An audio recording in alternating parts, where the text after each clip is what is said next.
আমাদের মধ্যে অনেক ভাই রয়েছে যারা বিভিন্ন ভণ্ড বক্তার বক্তব্য শোনার পরে তারা বলতে আছে নবী আমাদের মতো।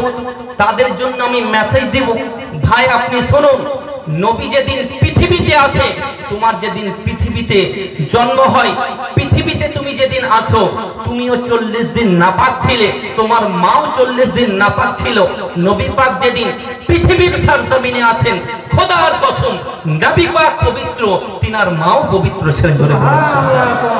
হুজুর আলা হযরত বলতে আছেন कि तेरे नस्ल पाक में है बच्चा बच्चा नूर का, तू है आईने नूर, तेरा सब घराना नूर का।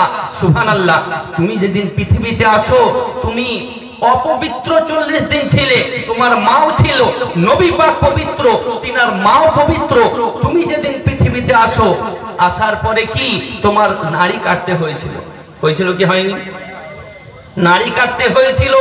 তোমার নাড়ির সঙ্গে তোমার মায়ের নাড়ির কানেক্টিং ছিল, কিন্তু নবী পাক যেদিন পৃথিবীর সরজমিনে আসেন, নবী পাক নাড়ি কাটা অবস্থাতে এসেছেন। সুবহানাল্লাহ। তুমি যেদিন পৃথিবীতে আসো, পৃথিবীতে আসার পরে তুমি উলঙ্গ অবস্থাতে পৃথিবীতে আসো, ল্যাংটা হয়ে পৃথিবীতে আসো, কিন্তু খোদার কসম নবী পাক যেদিন পৃথিবীর সরজমিনে আসেন, জান্নাতি লেবাস নিয়ে পৃথিবীর সরজমিনে আসেন। জোরে বলো সুবহানাল্লাহ। তুমি যেদিন পৃথিবীতে আসো, আসার পরে কয়েক মাস পর, কয়েক বছর পরে তোমার খাতনা দিতে হয়, তোমার মুসলমানি দিতে হয়, কিন্তু খোদার কসম নবী দো জাহান আকায়ে কাউনে মাক্কা তাজদারে মদিনা আহমদে মুস্তাফা জানাবে মুহাম্মদুর রাসূলুল্লাহ সাল্লাল্লাহু তাআলা আলাইহি ওয়াসাল্লাম যেদিন পৃথিবীতে আসেন, খাতনা দেওয়ার প্রয়োজন হয়নি, খাতনা দেওয়া অবস্থাতেই পৃথিবীতে এসেছেন। জোরে বলো সুবহানাল্লাহ।